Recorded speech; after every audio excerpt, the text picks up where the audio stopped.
네, 몰래 한 실세도 있고 몰래 맞은 주사도 있습니다. 그리고 몰래 연결해주는 장면까지 도대체 많은 것들이 드러나지 않은 베일 밑에서 벌어졌습니다. 하나씩 얘기를 좀 나눠보겠습니다. 자, 주사 아줌마라는 거요. 대통령이 이제 주사 맞은 것 관련해서 내 사생활이다라고 말했지만 국민들은 굉장히 관심을 많이 갖고 있습니다. 이경재 변호사가 얘기한 게 있죠. 그렇습니다. 이경재 변호사가 최순실 씨의 이야기를 전했는데요. 네.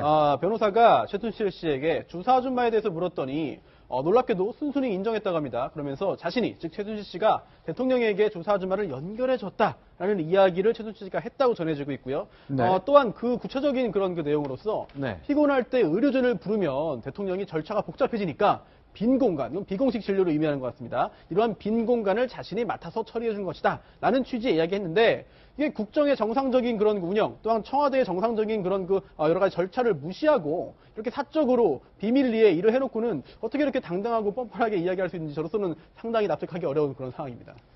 자, 대통령은 이제 피곤하면 영양주사 맞을 수도 있는 거다. 그러니까 의료 목적이 아니었다는 것 하나, 그리고 경무가 이어지기 때문에 영양주사를 통해서 회복을 좀 해야 되겠다는 필요를 강조했습니다. 청와대 상춘제에서 있었던 대통령의 설명입니다. 특히 이제 그 순방하고 그럴 때는 굉장히 이제 힘들 때가 있어요. 다음날 또 일찍 일을 해야 되니까 그 피로를 회복할 수 있는 영양주사도 맞을 수 있는 건데, 그게 무슨 큰 죄나 된 것 같이 이렇게 한다면 대통령이 움직일 수 있는 공간이 뭐냐 설마하니 의료진에서 저는 그렇게 이상한 약 그런 거 썼다고 생각 안 합니다. 지금 네, 대통령의 인식이 상당히 우리가 갖고 있는 궁금증을 해소하는데 부족할 뿐 아니라 여러 가지 문제점이 있다고 생각이 듭니다. 첫 번째로는 내 개인적인 영역인데 뭐가 문제냐. 대통령은 개인적인 영역을 우리가 인정하기가 어렵습니다. 모든 일거수일투족이 공적인 영역에 포함이 돼야 하고요. 그리고 대통령이 건강해지고 영양 보충 잘 하라는데 반대하는 국민 한 명도 없습니다. 다만 공적인 의료진이 다 갖춰져 있으니까 거기를 통해서 하라는 것이지, 비선 실세가 추천하는 이상한 알 수 없는 비의료인들을 통해서 그런 시술을 받아라 이런 것들이 아니고요. 단적인 예로 본인의 혈액을 뽑아다가 왜 사적인 병원, 개인 어떤 의료시설을 통해서 무슨 검사를 했느냐, 이런 궁금증은 국가의 안보와도 관련된 일일 수 있기 때문에 그런 점에 대해서 국민들이 궁금증을 갖고 있는데 왜 이런 점에 대해서는 설명하지 않고 내 개인의 건강을 챙기는데 뭐가 문제라는 것이냐, 난 이상한 약물 먹지 않았다 이렇게 주장을 하고 있는데, 그런 자신의 주장 말고 객관적으로 드러난 사실에 대해서 명쾌하게 해명하기를 기대해 봅니다. 자, 실제로 정유라 씨한테도 같은 질문을 했습니다. 세월호가 침몰했던 그날 4월 16일 당일날 대통령이 뭐 했는지 혹시 아는 게 있느냐 물었죠. 근데 역시 관계가 안 좋았다, 알 수가 없었다고 말했습니다. 다만 지금 저희가 설명드렸던 이 주사 아줌마 백 실장이라고 부르는데 이분의 존재만큼은 알고 있었다고 얘기하네요. 소개합니다.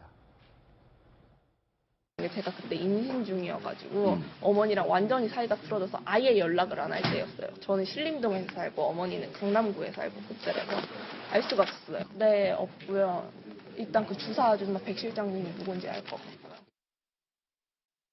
네. 백 실장이라고 불리는 그 주사 아줌마는 이 강남 지역에서 주사 아줌마로 활동한 것으로 알려져 있고요. 네. 2012년부터, 그러니까 박근혜 대통령이 대통령에 당선되기 이전부터 이 최순실 씨의 집을 출입을 했고요. 네. 또 순천향대병원 이 간호사 출신으로 현재 이 추정이 되고 있습니다. 네. 특검에서 현재 소재를 파악하고 있기 때문에요. 네. 소재가 파악하는 대로 특검에서 소환해서 조사를 할 것으로 예상이 됩니다. 근데 눈에 띄는 건 이 백 실장이라고 불리는 이른바 주사 아줌마가 순천향대학교 병원의 간호사로 일했을 것으로 특검이 추정을 하고 있습니다. 오늘 YTN 보도에서 그렇게 얘기하고 있는 건데, 순천향대학교 하니까 생각나는 사람이 있거든요. 그렇습니다. 최순실 씨가 정유라 씨의 아이를 낳은 거 다 여기고 우병우 수석 가족도 다 이곳에서 출산했잖아요. 네.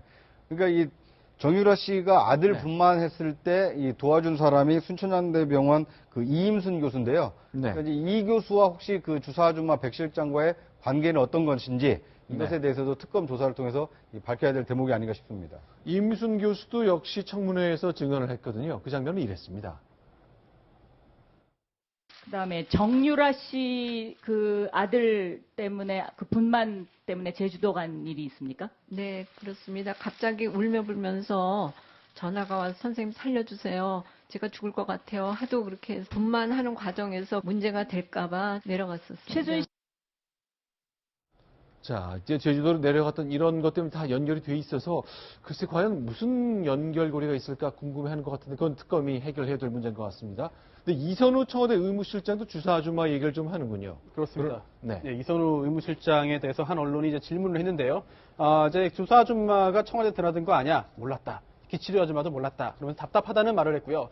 차라리 특검에 나가서 조사를 받은 후에 다 이게 풀렸으면 좋겠다라고 말을 했는데, 이선우 의무실장 같은 경우에 뭐 그동안 뭐 얼마나 많이 알고 있느냐에 대해서는 뭐 논란이 있습니다만, 네. 청문회에서도 굉장히 의미 있는 증언을 했기 때문에 혹시 특검 조사를 받게 된다면은 새로운 사실이 드러나지 않을까 기대됩니다.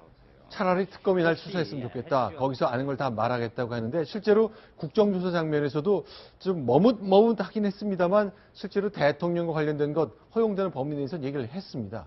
이랬습니다. 대통령에게 처방했죠? 했으면 했다고 하세요.